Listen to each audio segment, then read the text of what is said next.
حضرت ابوبکر نفی بن حارث رضی اللہ سے روایت ہے کہ نبی اکرم صلی اللہ علیہ وسلم نے فرمایا ہے، بے شک زمانہ اپنی اسی حالت پر گھوم کر آ گیا جس میں اللہ نے زمین اور آسمان کی پیدائش کے بعد پیدا فرمایا۔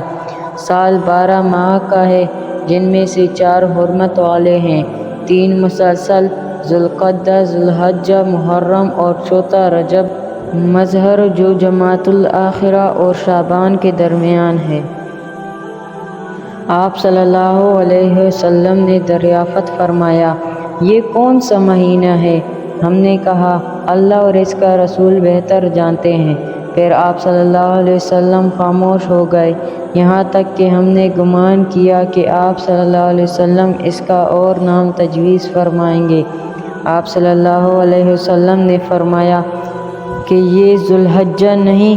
ہم نے کہا، کیوں نہیں؟ پھر آپ صلی اللہ علیہ وسلم نے یہ دریافت فرمایا، یہ کون سا شہر ہے؟ ہم نے کہا، اللہ اور اس کا رسول بہتر جانتے ہیں۔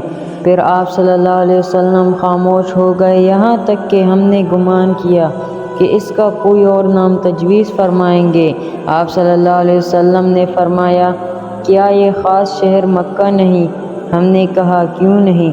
آپ صلی اللہ علیہ وسلم نے پھر دریافت فرمایا، یہ کون سا دن ہے؟ ہم نے کہا، اللہ اور اس کا رسول بہتر جانتے ہیں۔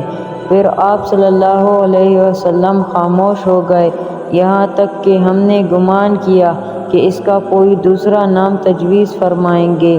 پس آپ صلی اللہ علیہ وسلم نے فرمایا، کیا یہ قربانی کا دن نہیں ہے؟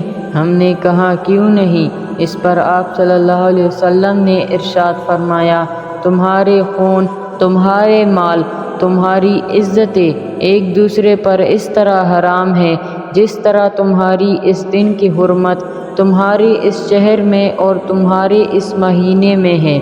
عنقریب تم نے اپنے رب سے ملاقات کرنی ہے، پس وہ تم سے تمہارے اعمال کے متعلق باز پرس کرے گا۔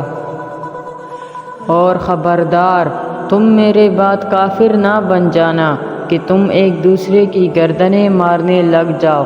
اچھی طرح سن لو، جو یہاں موجود ہے وہ غائب کو پیغام پہنچا دے، شاید کہ وہ شخص جس کو بات پہنچائی جائے وہ ان سے زیادہ یاد رکھنے والا ہو جنہوں نے مجھ سے یہ بات سنی ہے۔ پھر فرمایا، اچھی طرح سنو، کیا میں نے پیغام پہنچا دیا؟ پھر فرمایا، خبردار، بتلاؤ، کیا میں نے پیغام پہنچا دیا؟ ہم نے کہا، جی ہاں۔ آپ صلی اللہ علیہ وسلم نے فرمایا، اے اللہ، تو گواہ رہنا۔